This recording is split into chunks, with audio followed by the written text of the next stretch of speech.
The morning I discovered they had buried my only access to the lake. I was standing in my driveway with a cup of coffee that suddenly tasted like ash in my mouth. I'm Oliver Jameson, and for the past 15 years, I had been using a narrow dirt path that ran along the eastern edge of Clearwater Estates in northern Idaho to access my favorite fishing spots on Lake Pend Oreille. The path wasn't just some random trail. It was a legal easement, documented in my property deed when I bought my house back in 2010. My grandfather had fished these same waters in the 60s, and when I moved here from Boise, maintaining that connection to him was half the reason I chose this property.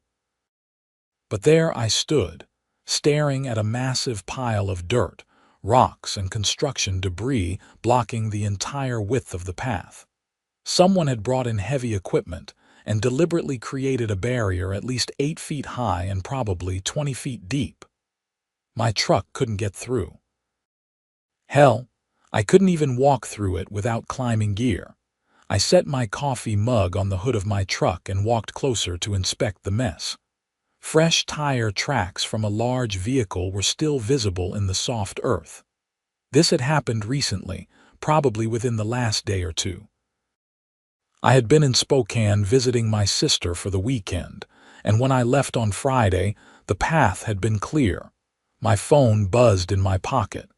It was a text from my neighbor, Frank Morrison, who lived 3 houses down. "Did you see what they did to your fishing path? HOA meeting last Thursday. They voted on it while half the neighborhood was gone." I called Frank immediately. He picked up on the second ring. "Oliver, I tried to vote against it, but Sharon Pemberton had stacked the meeting with all her cronies," Frank said, his voice tight with frustration.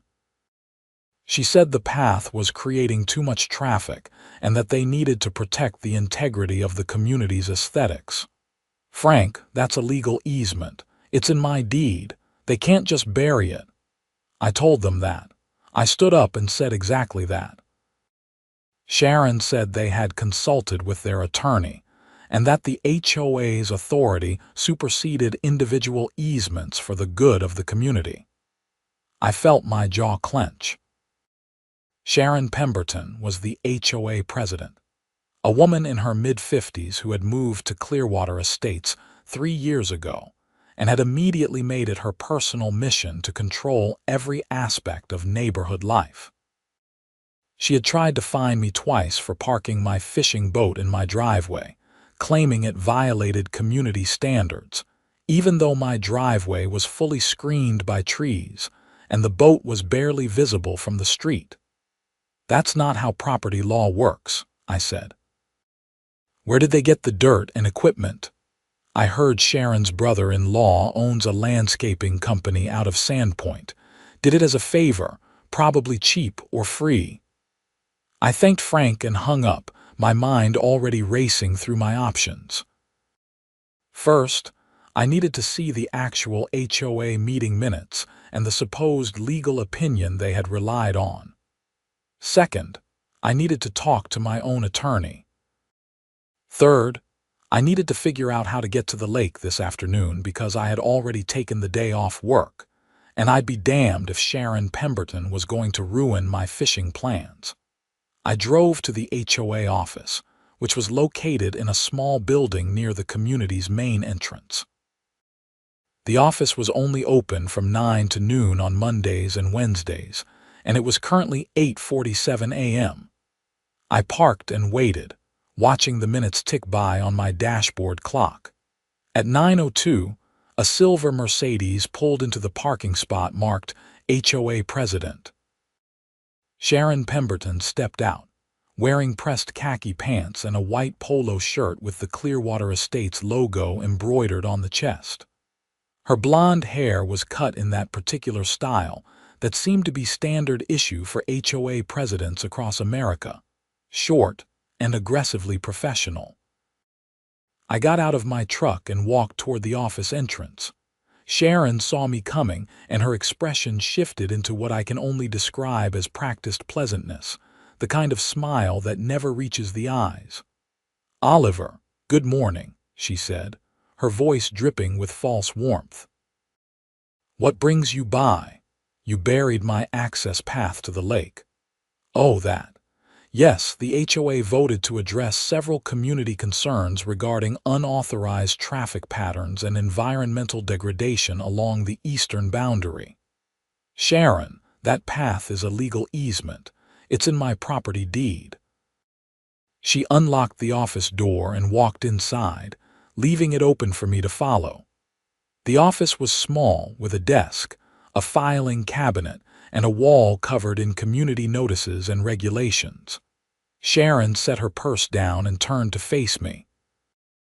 The HOA consulted with legal counsel, and we were advised that the association's authority to maintain community standards and prevent environmental damage supersedes individual easement claims, particularly when those easements are being used in ways that harm the community. Harm the community. I drive my truck down a dirt path twice a week to go fishing. Your vehicle creates noise pollution, dust, and potential damage to the natural habitat. Several residents have complained. Which residents? I'm not at liberty to disclose that information. I took a deep breath, trying to keep my temper in check. "I want to see the meeting minutes from Thursday and a copy of the legal opinion you supposedly received." Sharon's smile tightened. "Meeting minutes will be posted on the community website within 10 business days as per our bylaws." The legal opinion is privileged communication between the HOA and its attorney. "This is going to become a legal problem for the HOA, Sharon. You've blocked a deeded easement. That's not just an HOA dispute. That's a property rights violation. The HOA stands by its decision. If you disagree, you're welcome to pursue your remedies through the proper channels." She sat down at her desk and opened her laptop, a clear dismissal. I left the office and sat in my truck for a few minutes, forcing myself to think clearly. Getting angry wasn't going to solve anything. I needed to be smart about this. I drove into Sandpoint and met with Tom Richards, the attorney who had handled my house closing 15 years ago. Tom was in his 60s now, with gray hair and the weathered look of someone who had spent plenty of time outdoors himself. His office was above a tackle shop on Main Street, which had always struck me as perfectly appropriate. Tom listened to my story, occasionally making notes on a yellow legal pad. When I finished, he leaned back in his chair and sighed. "They don't have a leg to stand on," he said. "Easements run with the land. They're superior to HOA covenants, unless there's specific language in the easement itself that subordinates it to HOA authority, which there isn't in your deed. I reviewed it when you bought the place. So what do I do, officially? You send a demand letter to the HOA requiring them to remove the obstruction within a reasonable time frame, typically 10 days. If they don't comply, you file for an injunction and damages. Realistically, this will take weeks or months to resolve through the courts, and in the meantime, you have no access to the lake. Months, at least. Maybe longer if they decide to fight it hard. And based on what you're telling me about this Sharon Pemberton, she sounds like the type who'll fight it." I left Tom's office feeling frustrated and helpless. The legal system would eventually vindicate me, but eventually wasn't good enough. That path wasn't just about fishing. It was about principle. It was about not letting people like Sharon Pemberton steamroll over property rights because they had a little bit of power. I drove home and spent the rest of the afternoon researching Idaho property law and looking at maps of the area. The path I had always used ran along the eastern edge of the HOA's boundaries and connected to the lake at a small cove that was perfect for launching a boat.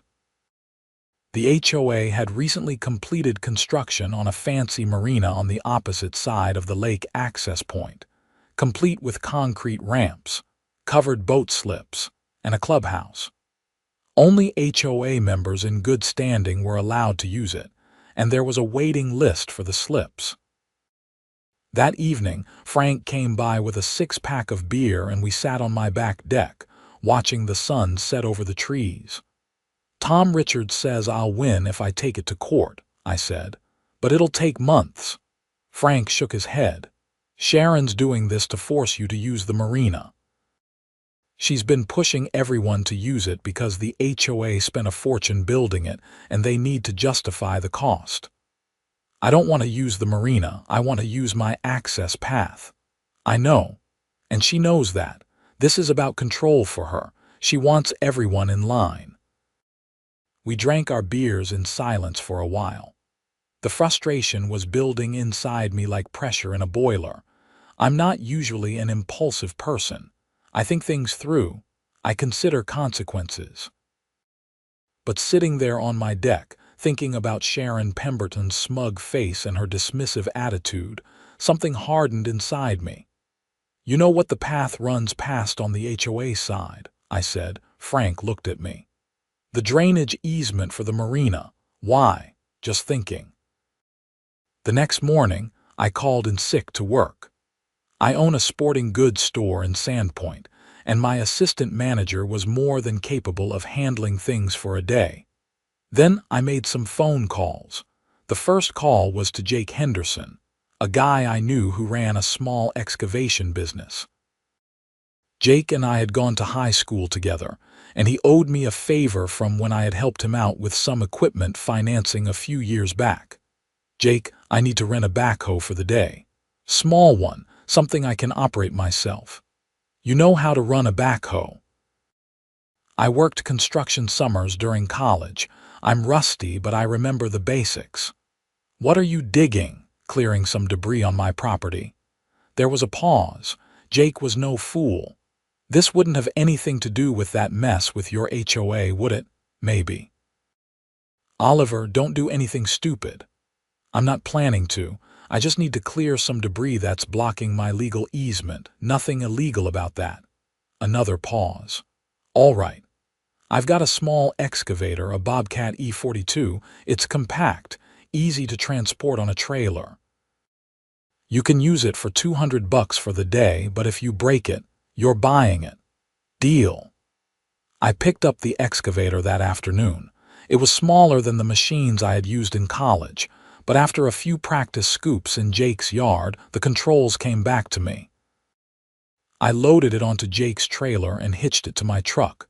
Driving back to Clearwater Estates, I had plenty of time to think about what I was planning.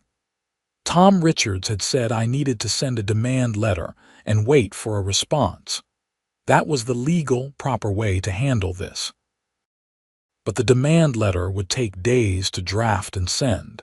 And then the HOA would have 10 days to respond, and then we'd be into the court system.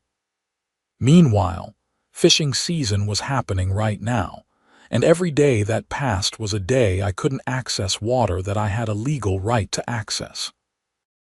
The dirt pile blocking my path was on my easement, which meant it was on my right-of-way. I wasn't planning to trespass. I wasn't planning to damage HOA property. I was simply planning to clear an obstruction from my legal easement. That's what I told myself, anyway. I got home around 4:00 p.m. and parked the trailer in my driveway.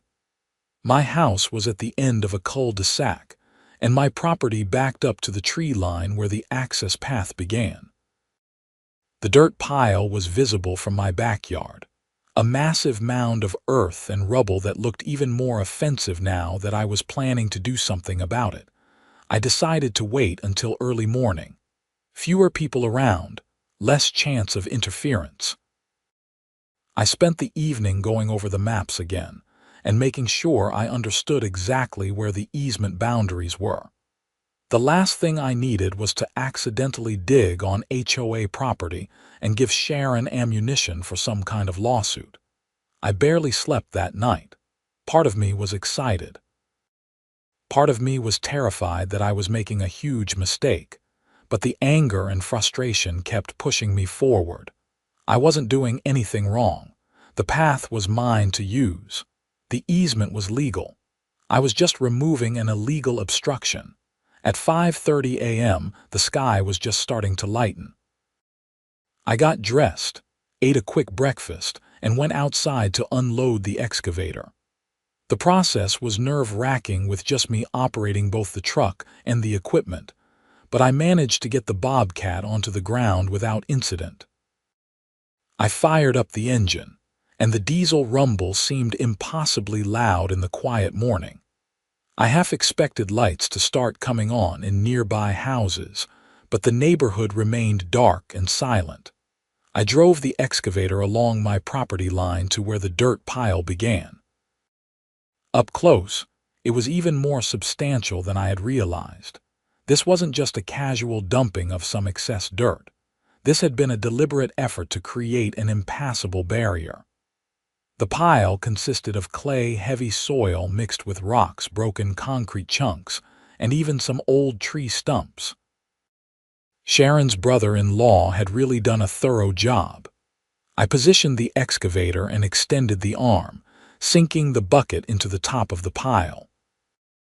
The machine groaned but bit into the dirt, and I swung the load to the side, depositing it onto what I was pretty sure was HOA property just outside the easement boundary. If they wanted to complain about dirt being on their land, they could take it up with themselves. The work was slow and methodical. Each scoop took a chunk out of the pile, but there was so much material that progress felt glacial. My muscles remembered how to operate the controls, but I wasn't as smooth as I had been 20 years ago. Still, I fell into a rhythm. Dig, swing, dump. Dig, swing, dump. The sun was fully up by 7 o'clock a.m., and I was maybe a third of the way through the pile. That's when I heard a car approaching fast. I turned in the excavator seat and saw Sharon Pemberton's Mercedes flying down the access path from the main road, bouncing over ruts and rocks. She skidded to a stop about 50 feet away and jumped out of the car. "What do you think you're doing?" she screamed, her face flushed red. I shut off the excavator and climbed down, clearing an obstruction from my legal easement. "That's HOA property.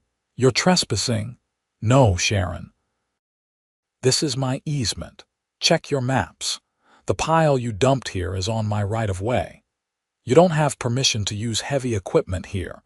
You're creating a nuisance and damaging community property. I'm removing debris that you illegally dumped on my easement.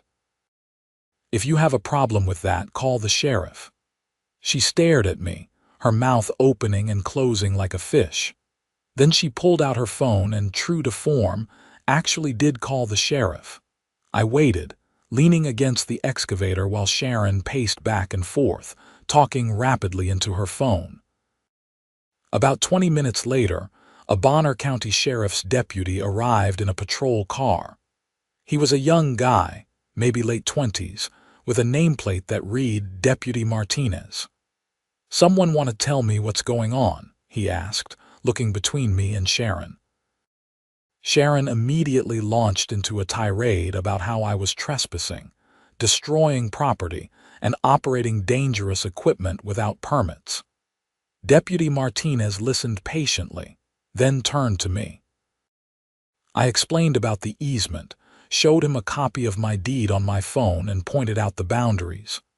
"This is my legal right-of-way. The HOA dumped dirt on it to block my access. I'm just clearing it." Deputy Martinez walked around the area, comparing the deed map to the actual land. He spent a good 10 minutes examining everything while Sharon continued to protest.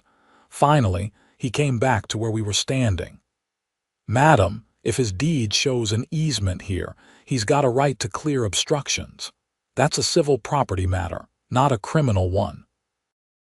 But he's damaging our property. He's moving dirt from his easement to what appears to be your property. If you don't want the dirt there, you shouldn't have put it on his easement in the first place." Sharon's face went from red to purple. "This is absurd. I'm calling our attorney." "You do that, madam. But unless he's actually breaking the law, I can't stop him from clearing his own easement."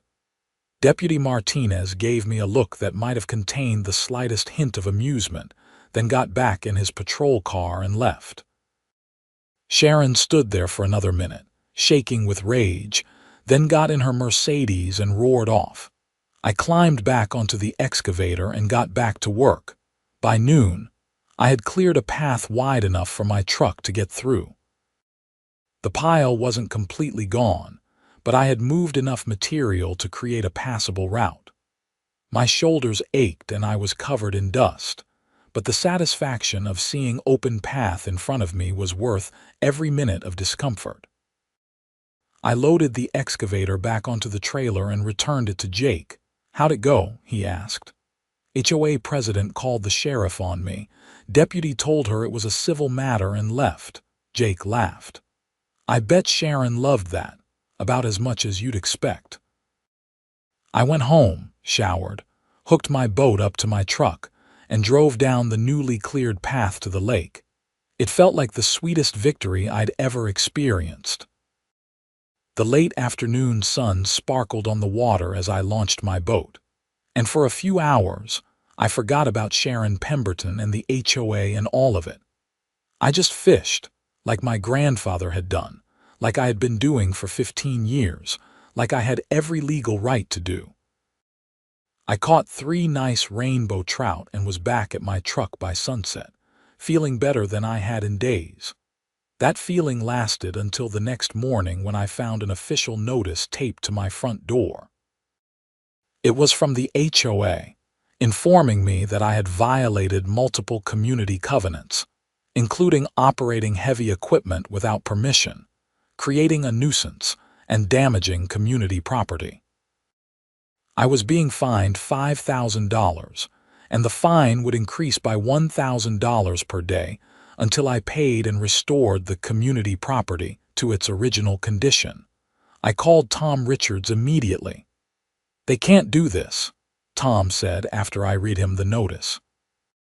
"First, you didn't violate any valid covenants. Second, their fine structure is likely unconscionable and wouldn't hold up in court. Third, they're the ones who violated your property rights in the first place. So I just ignore this. No. We respond formally, dispute the fines, and file our own action for the easement violation. I'll draft everything today and we'll file by the end of the week. Tom, there's something else I want to run by you. I'm almost afraid to ask." I told him about an idea that had been forming in my mind. The access path, before it reached the lake, ran adjacent to a drainage culvert that fed into the Marina area. The culvert was on an easement as well, a drainage easement that had been established years before the HOA built their fancy marina. If that culvert were to become blocked, the drainage would back up and likely flood parts of the marina during the next heavy rain. "Oliver, you're talking about intentionally damaging HOA property. That's a crime. What if I'm not damaging anything? What if I'm just relocating some dirt that happens to be on my easement to another location that happens to be on another easement? Don't play word games with me. If you intentionally block their drainage to retaliate for them blocking your access, that's criminal mischief at minimum, possibly vandalism or worse. Even if I'm moving dirt on public easements," Tom sighed heavily. "Oliver, listen to me as your attorney and your friend. Don't do this. We're going to win the legal case.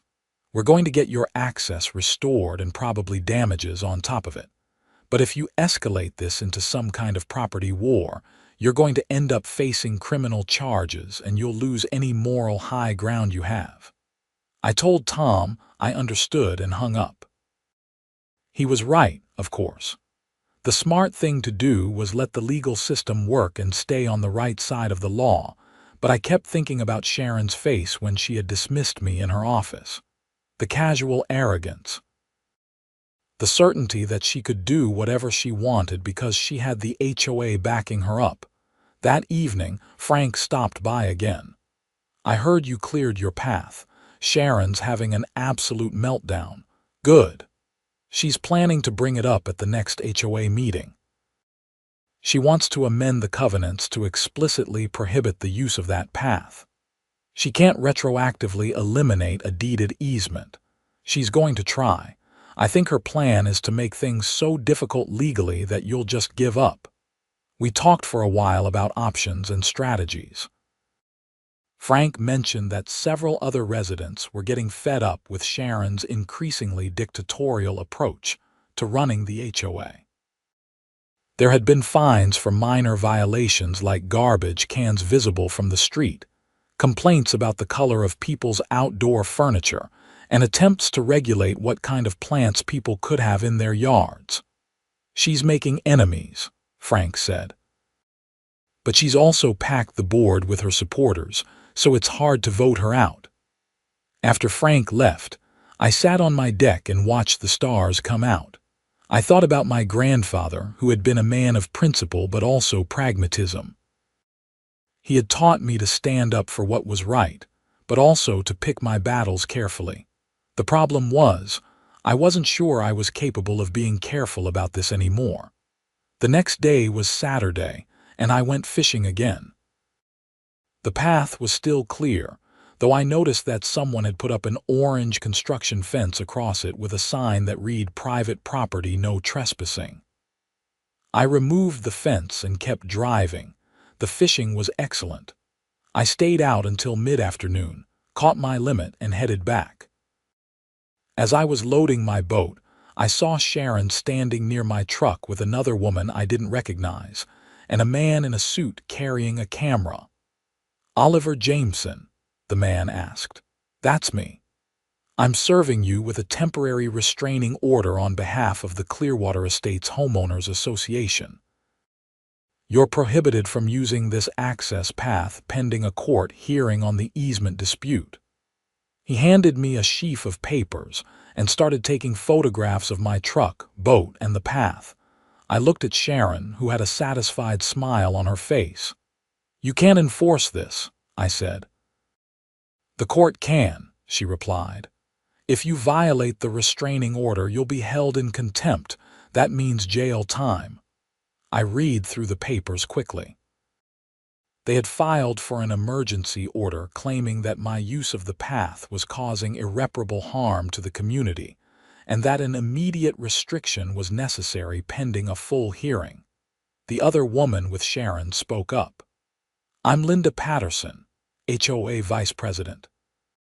We take property rights very seriously in this community, Mr. Jameson.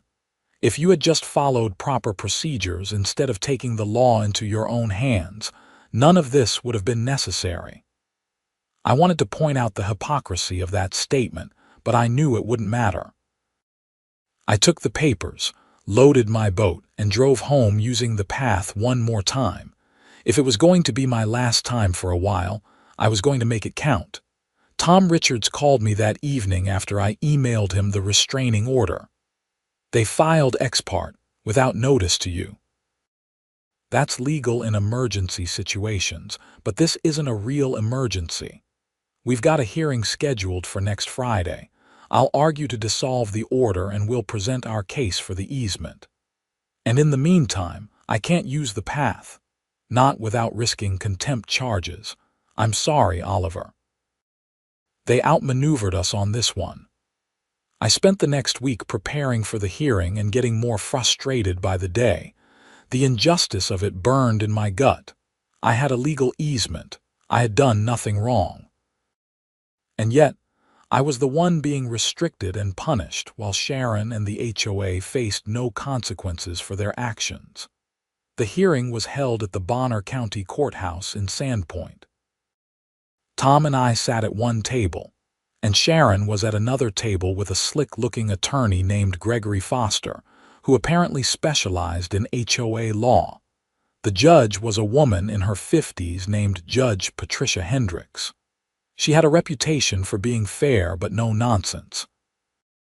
Foster argued first, claiming that I had engaged in self-help remedies that were dangerous and destructive, that my use of heavy equipment had damaged HOA property, and that my continued use of the path was creating safety hazards and environmental damage. Tom countered by presenting my deed with the easement clearly marked, pointing out that the HOA had illegally blocked the easement in the first place, and noting that I had not damaged any property outside of my legal right-of-way. Judge Hendricks asked questions of both sides, examined the deed and the survey maps, and then took a 20-minute recess to review the case law. When she returned, her decision was mixed. "I'm dissolving the temporary restraining order," she said. "Mr. Jameson has presented sufficient evidence of a recorded easement, and the HOA has not demonstrated irreparable harm that would justify restricting his access. However, I'm also ordering both parties to mediation before this goes any further. This is a dispute between neighbors that should be resolved through conversation, not escalating legal actions." Sharon looked disappointed but not defeated. Tom looked satisfied. I felt like I'd won a small battle, but the war was far from over. Outside the courthouse, Sharon and Foster intercepted us. "We're prepared to offer a settlement," Foster said. "The HOA will grant Mr. Jameson access to the Marina facilities in exchange for him agreeing not to use the path. We'll waive the waiting list and provide a premium slip for his boat." "No," I said before Tom could respond. "Mr. Jameson, this is a generous offer," Foster said. "I don't want your marina, I want my easement," Sharon spoke up. "You're being unreasonable. We're trying to find a compromise. You buried my access path without talking to me. You called the sheriff on me for clearing my own easement. You got a restraining order against me for using my own property rights. And now you want to talk about compromise. The path is an eyesore, and you're the only person who uses it. The marina is better for everyone." "Then everyone can use the marina. I'll use my path." We left them standing there and walked to Tom's office. "You should consider the settlement," Tom said. "Free marina access is worth something. It's not about the marina, it's about them not getting to dictate how I use my own property." Tom nodded slowly. "All right. Then we go to mediation and we make it clear that the only acceptable outcome is full access to your easement with no restrictions." The mediation was scheduled for 2 weeks later. In the meantime, I used the path every chance I got. Each trip felt like a small act of defiance. I also started documenting everything. I took photos of the path, the boundaries, and the condition of the land each time I used it. I kept a log of dates and times. If the HOA was going to claim I was damaging their property, I wanted evidence to prove otherwise. During this time, I started noticing things about the marina. It was busy on weekends, but almost deserted during the week. The fancy clubhouse was rarely used. And most interesting, the drainage from the parking lot and boat ramp areas all fed into that culvert that ran near my path. I'm not proud of what I started thinking. Tom had explicitly warned me not to retaliate, but the idea kept gnawing at me. The HOA had tried to take something from me using legal tricks and their institutional power. What if I used their own infrastructure against them? I told myself I was just being curious when I started researching drainage easements and water flow patterns. I told myself I was just being thorough when I studied the layout of the marina area and identified exactly where the water would go if the culvert backed up. The mediation session was a disaster. We met in a conference room with a professional mediator, a calm older man named Robert Chen who specialized in property disputes. Sharon brought Foster and Linda Patterson. I brought Tom. Chen explained the process and asked each side to present their position. I explained about my easement and my rights. Sharon explained about community standards and the good of all residents. What if we moved the easement? Chen suggested. Created a new path that doesn't run so close to the residential areas. The easement is already established, Tom said. You can't just move it without Mr. Jameson's consent and probably county approval. What if the HOA purchased the easement from Mr. Jameson? Chen tried. Fair market value plus the marina access. It's not for sale, I said. Mr. Jameson, I have to say you seem unwilling to negotiate in good faith, Foster interjected. I'm here, aren't I? I'm listening to proposals. But so far, every proposal involves me giving up my legal rights in exchange for something I don't want. That's not a negotiation. That's coercion. The mediation went on for 3 hours and accomplished nothing. Sharon refused to accept that my easement was valid.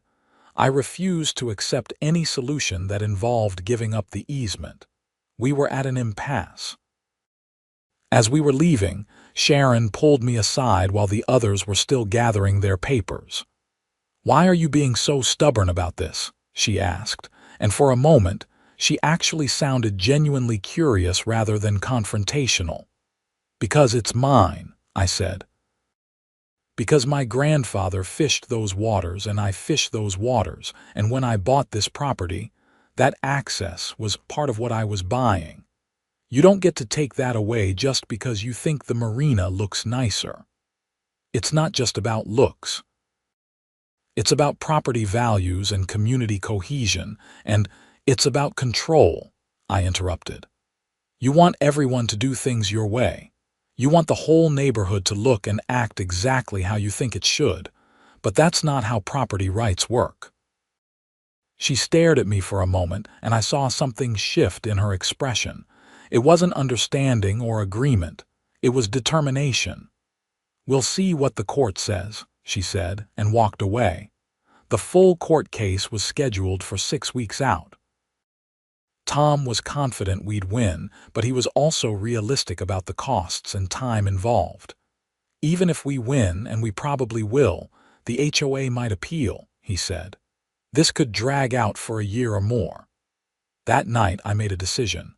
I'm not sure it was the right decision, but it was my decision. I called Jake Henderson again. "I need the excavator again, just for a few hours."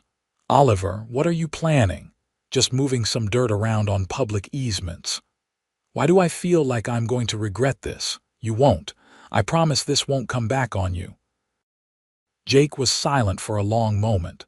$200 again, and I don't want to know the details." I picked up the excavator the next evening. It was a Wednesday and rain was forecast for the weekend. Heavy rain, according to the weather service. The kind of rain that would really test drainage systems. I drove the excavator to the area where my path ran near the drainage culvert. The culvert was a large concrete pipe, maybe 4 feet in diameter, that collected runoff from the marina area and channeled it under the path and down to the lake. The culvert sat in a drainage easement that, according to the county records I had researched, was public property. I positioned the excavator and started moving dirt. I wasn't blocking the culvert completely. That would have been too obvious and too clearly intentional. Instead, I strategically placed dirt and rocks in a way that would slow the water flow but not stop it entirely.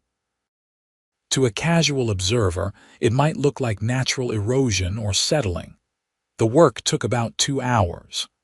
When I was done, the culvert was partially obstructed, enough that heavy runoff would likely overwhelm it and cause backing up into the marina parking area. But it didn't look deliberately blocked. It looked like the earth had just shifted a bit. I returned the excavator to Jake and went home. Then I waited. The rain started Friday evening, a steady downpour that continued through the night and into Saturday. By Saturday afternoon, my phone started buzzing with text messages from Frank. "You need to see what's happening at the marina," one message read. I drove over to take a look. The marina parking lot was flooded with several inches of water. The water had also backed up into some of the boat slips and was threatening the clubhouse. Sharon was there with several other HOA board members, and they had called in an emergency crew to try to deal with the flooding. I parked at a distance and watched. The emergency crew was pumping water, but it kept coming as the rain continued. I could see Sharon gesticulating wildly, pointing at different areas and barking orders. I knew I should feel guilty. But mostly I felt a grim satisfaction. They had tried to take my access. Now their precious marina was flooded. On Sunday, the rain stopped and the flooding began to recede. I drove by again and saw that they had brought in equipment to investigate the drainage problem. It wouldn't take them long to find the partially blocked culvert. Monday morning, I got a call from Tom Richards. "Oliver, did you have anything to do with the flooding at the marina?" My stomach dropped. "Why would you ask that?" "Because Sharon Pemberton is claiming that you deliberately sabotaged their drainage system in retaliation for the easement dispute. She's filed a police report." "Tom, I moved some dirt around on a public drainage easement. I didn't sabotage anything." "Oliver," Tom's voice was serious, "did you or did you not block their culvert?" "I moved some earth that had settled on the easement. That's not a crime. If you deliberately blocked drainage to cause damage to their property, that's criminal mischief, possibly worse. The sheriff's office is investigating. You need to be very careful about what you say and do right now." I spent the next few days in a state of anxiety. I kept expecting a deputy to show up at my door with a warrant. But instead, what happened was that Sharon and the HOA attorney showed up at my house Wednesday evening. I almost didn't answer the door, but curiosity got the better of me. "Mr. Jameson, we need to talk," Foster said. I let them in, though every instinct told me not to. Sharon looked different than I'd ever seen her, tired and less certain of herself. "The flooding caused about $30,000 in damage," Foster said without preamble. "We're prepared to file criminal charges and a civil lawsuit against you for the damages. I didn't cause the flooding. We have witness testimony that you rented excavation equipment shortly before the incident. We have evidence that the culvert was deliberately obstructed, and we have motive, given the ongoing dispute." "Circumstantial at best," I said, though my heart was racing. Sharon spoke up. "Or we can settle this, all of it. The easement dispute, the flooding, everything." I looked at her. "I'm listening. We'll acknowledge your easement and remove all obstructions. We'll drop the fines and any claims related to your use of the path. You'll have permanent, unrestricted access. In exchange, you pay for the flooding damages and we all walk away." "You're asking me to pay $30,000 for damage I didn't cause. We're offering you a way out of potential criminal charges and a nasty lawsuit," Foster said. "Plus you get what you wanted all along, your easement." I told them I needed to think about it and talk to my attorney. After they left, I called Tom immediately. "It's a trap," Tom said. "If you agree to pay the damages, you're essentially admitting responsibility. Don't do it." "But if they can prove I blocked the culvert." "Can they?" "You said you just moved some dirt on a public easement. That's not illegal. The fact that it may have affected drainage isn't necessarily criminal, especially if you can argue you didn't know it would cause problems." "Tom, I knew exactly what I was doing." There was a long silence on the other end of the line. "Then you have a problem, but we don't admit that. Ever. You maintain that you were simply moving earth on public property and had no intent to cause damage. You're not responsible for inadequate drainage design by the HOA." The next few days were tense. I half expected to be arrested at any moment. But then Frank called with interesting news. The county inspected the Marina drainage system. Turns out it wasn't properly designed in the first place. The culvert was too small for the amount of runoff the paved parking lot generates. The county inspector said it would have flooded eventually even without any blockage. "Are you serious?" "Dead serious. The HOA cut corners when they built the marina. They're going to be required to upgrade the entire drainage system." Sharon is losing her mind because it's going to cost way more than the flood damage. This changed everything. I called Tom and told him the news. If the drainage system was inadequate to begin with, they can't prove that your actions caused the damage. Any competent attorney would argue that the flooding was inevitable given the design flaws. So they don't have a case against me. They might try to pursue it anyway, but it's much weaker now. And it explains why they were so eager to settle. They knew their system was flawed and they were trying to get you to pay for their mistake. I felt a wave of relief wash over me, but I also realized I was at a crossroads. I could push my advantage, refuse any settlement, and watch Sharon and the HOA twist in the wind as they dealt with their drainage problems and our easement lawsuit. Or I could try to find an actual solution. I thought about what my grandfather would have done. He was tough, but he wasn't cruel. He believed in standing up for your rights, but also in being the bigger person when possible. I called Tom. Set up a meeting with Sharon and Foster. I want to propose something. We met at Tom's office 2 days later. Sharon looked exhausted. Foster looked wary. Here's what I'm proposing, I said. We drop everything. All lawsuits, all claims, all disputes. You acknowledge my easement and guarantee me permanent access. I won't pursue damages for your initial blocking of the path. And regarding the drainage situation, we both walk away and let the county handle it. That's it, Sharon asked. That's it. Clean slate. But I need it in writing, recorded with the county, that my easement is valid and will not be interfered with. Foster looked at Sharon, who nodded slowly. We can do that. One more thing, I said. You need to stop treating the HOA like your personal fiefdom. Frank Morrison and others have been telling me about all the petty fines and regulations you've been imposing. That needs to stop. Sharon's face hardened. The HOA board makes those decisions, not just me. The HOA board that you packed with your supporters. Look, I'm not trying to dictate how you run things. But if you ease up on the control issues, I'll be a lot less inclined to scrutinize every action the HOA takes. She looked like she wanted to argue, but Foster put a hand on her arm. Mrs. Pemberton, I think this is a fair resolution. Tom drew up the settlement agreement that afternoon.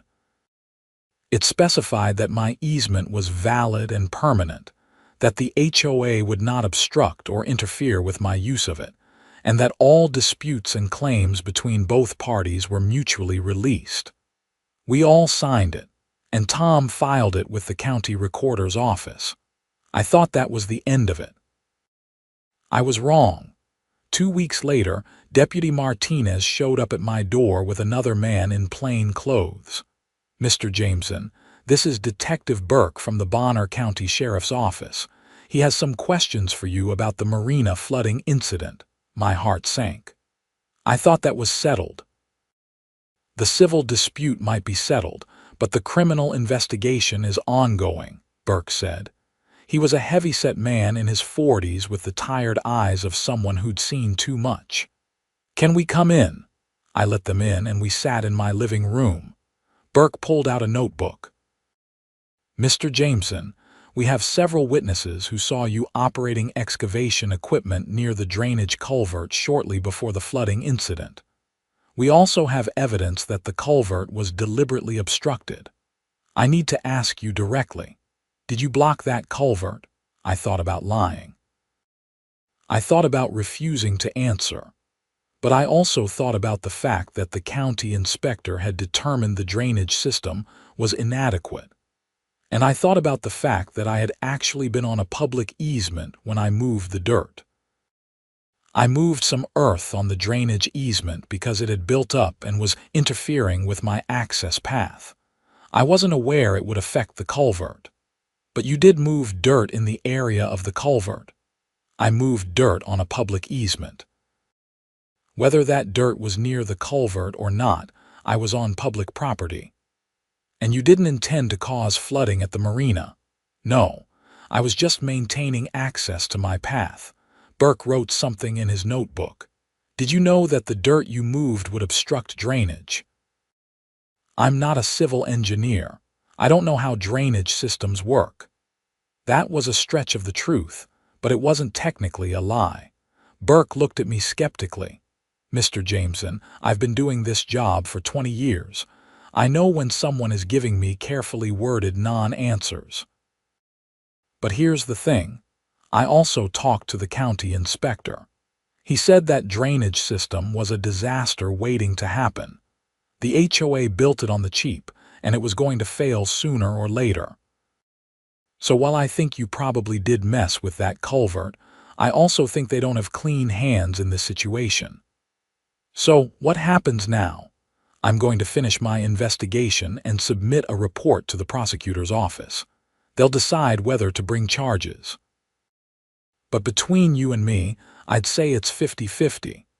You might get charged with misdemeanor criminal mischief, or they might decide it's not worth prosecuting given the HOA's own negligence. After they left, I called Tom and told him what happened. They're fishing, Tom said. If they had a strong case, they would have arrested you or charged you already. They're trying to see if you'll say something incriminating. The fact that you didn't admit intent is good.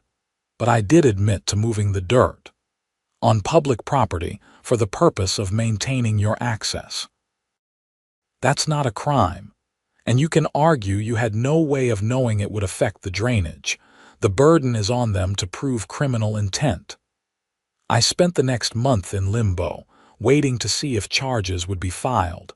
I kept fishing, using my easement without interference. Sharon and I avoided each other. The HOA did upgrade the Marina drainage system at considerable expense. Then, 6 weeks after Detective Burke's visit, I got a letter from the Bonner County Prosecutor's Office. I opened it with shaking hands. After reviewing the evidence and witness statements, this office has determined that there is insufficient evidence to support criminal charges in the matter of alleged criminal mischief at Clearwater Estates Marina. This case is closed. I read the letter 3 times to make sure I understood it correctly. They weren't going to charge me. It was over. I called Tom with the news. That's the right decision, he said. They couldn't prove intent, and the HOA's own negligence muddied the waters too much. Congratulations, Oliver. You won. But it didn't feel like winning. It felt like I'd gone right up to a line I shouldn't have crossed, and I'd gotten lucky that there were enough complications to keep me from facing consequences. That evening, I went fishing. The sun was setting as I launched my boat, painting the sky in shades of orange and pink that reflected off the calm water. I thought about my grandfather and what he would have thought about everything that had happened. He would have been proud that I stood up for my rights. But he probably would have been disappointed about the culvert. He was a man who believed in doing things the right way, even when it was harder. I stayed out until dark, catching nothing but not really caring. When I got back to shore, Frank was waiting by my truck. Heard you're in the clear, he said. Yeah, prosecutor declined to charge. Sharon's pretty bitter about it, but she's also been less aggressive with the HOA stuff lately. I think she realized she pushed too hard and it backfired. Good. We stood there for a moment, listening to the gentle lap of water against the shore. Was it worth it? Frank asked. All of this. I thought about that question. I had my easement. I had my access to the lake, but I had also engaged in behavior that was, at best, ethically questionable. I had let my anger and sense of injustice drive me to do something I wasn't entirely proud of. I got what I wanted, I said finally, but I'm not sure I did it the right way. Frank nodded. That's probably the most honest thing anyone said in this whole mess. Over the next few months, things settled into a new normal. I used my path regularly without any interference. Sharon remained HOA president, but she was noticeably less dictatorial. Several of the more onerous rules and fines were quietly dropped. I heard through Frank that some of the other board members had pushed back against her after the easement disaster. The marina got its new drainage system, which worked much better than the old one. The clubhouse got repaired. Life in Clearwater Estates went on. I never told anyone the full truth about what I had done with the culvert. Not Frank, not Tom, not anyone. It was a secret I carried, a reminder of how easy it is to justify questionable actions when you feel wronged. But I also learned something from the experience. Property rights matter. Standing up for those rights matters. But so does how you go about it. There's a difference between defending what's yours and seeking revenge. My grandfather taught me to fish these waters. He also taught me that a man's character is defined not just by what he fights for, but how he fights. I had defended my rights and I had won, but I had also compromised my principles in the process. A year after everything happened, I was at the lake early one morning when I saw Sharon walking along the shore. She was alone, which was unusual. The marina was quiet and the sun was just starting to come up. She saw me and hesitated, then walked over. "Catching anything?" she asked. "Not yet, just got here," she nodded, looking out at the water. "I wanted to apologize," she said after a moment, "for how I handled the easement situation. I was wrong to block your path. I let my vision for what the community should look like override your property rights. That wasn't fair." I was surprised. Sharon Pemberton didn't strike me as someone who apologized easily. "I appreciate that," I said. "I was also wrong about the marina drainage. We cut corners to save money and it came back to bite us. That was my responsibility as HOA president." "We all made mistakes," I said carefully. She looked at me directly. "Did you block that culvert?" For a moment I considered lying, but we'd been through too much for that. "I moved some dirt on a public easement. Whether that affected the drainage or not, I don't know. Maybe it did. Maybe it would have failed anyway. The county inspector said your system was inadequate." She smiled slightly. "That's a politician's answer if I ever heard one." "It's the truth as I understand it." She nodded slowly. "Fair enough. Well, I won't take up any more of your time. Good luck with the fishing." She started to walk away, then turned back. "For what it's worth, I get it now, why the easement mattered so much to you. It wasn't just about the fishing or the access. It was about principle." "Yeah," I said. "It was." She walked away and I went back to preparing my line. A few minutes later, I cast out into the calm water and felt the familiar satisfaction of the lure sailing through the air. My grandfather used to say that fishing teaches you patience and perspective. You can't force the fish to bite. You can only put yourself in the right place, use the right bait, and wait. And sometimes you catch something and sometimes you don't, but the process itself is what matters. As I stood there in the early morning light, waiting for a bite, I thought about that lesson. I had fought for my right to be in this place, to have this access. I had won that fight, though not always in ways I was proud of. But I was here now, fishing these waters like my grandfather had, like I had done for 15 years, like I would continue to do. The HOA story had ended the way these stories rarely end, with compromise, acknowledgement of mistakes on both sides, and a grudging mutual respect.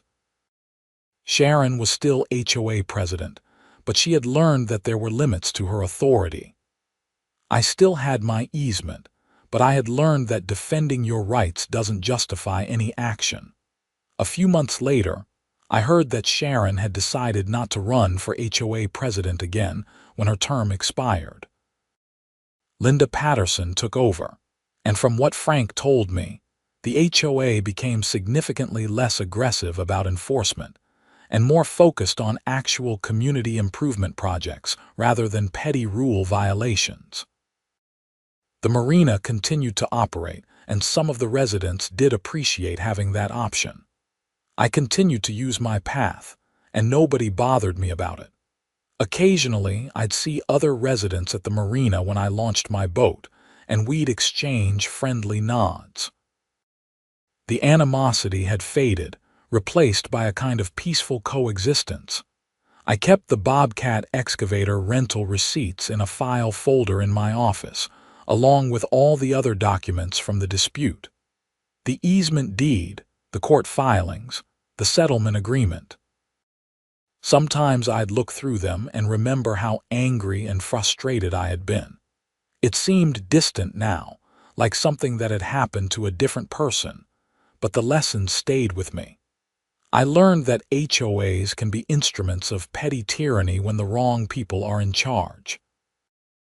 I learned that property rights, while important, are also complicated and require both legal understanding and political navigation. I learned that winning isn't always clean, and that sometimes the cost of victory includes compromises you're not entirely comfortable with. Most importantly, I learned that my grandfather's approach to life, patient and principled, was the right one. I had defended my rights, but I had also nearly become the kind of person I didn't want to be in the process. The fact that I had stepped back from that edge, even if I had already crossed some lines, felt like it mattered. Now, when I drive down my easement path to the lake, I take a moment to appreciate it. Not just the access itself, but what it represents. The right to use what's yours, the importance of standing up for principle, and the value of knowing where the lines are even if you've tested them. The fish still bite in Lake Penn d'Oreille. The water still sparkles in the morning sun. And my grandfather's lessons about patience, perspective, and principle still guide me, even when I don't always live up to them perfectly. That's the story of how my HOA buried my fishing access, how I used a backhoe to clear it, and how I may or may not have blocked their marina drainage in retaliation. It's a story about property rights and HOA overreach. But it's also a story about how conflict can bring out both the worst and the best in people, and how sometimes the most important victories are the ones where nobody really wins, but everyone learns something. I still fish those waters several times a week. Sometimes I see Sharon walking along the shore or working in her yard as I drive past. We wave to each other now, a casual acknowledgement of shared history and hard-won understanding. The path remains clear, and I use it without interference, just as the deed says I can, just as I always should have been able to. And every time I cast my line into that lake, I think about my grandfather and how he taught me to fish, to stand up for what's right, and to know the difference between defending your rights and seeking revenge. I didn't always honor those lessons perfectly during my dispute with the HOA, but I like to think I ended up in a place he would have understood, even if he might have wished I'd taken a straighter road to get there. The HOA eventually faded into the background of my life, the way it probably should have been all along. A boring administrative necessity rather than a source of constant conflict. Clearwater estates continued to exist, houses were bought and sold, and life went on. My easement remained valid and unobstructed, a small but important reminder that property rights matter and that sometimes, despite all the complications and conflicts, standing up for those rights is worth the fight.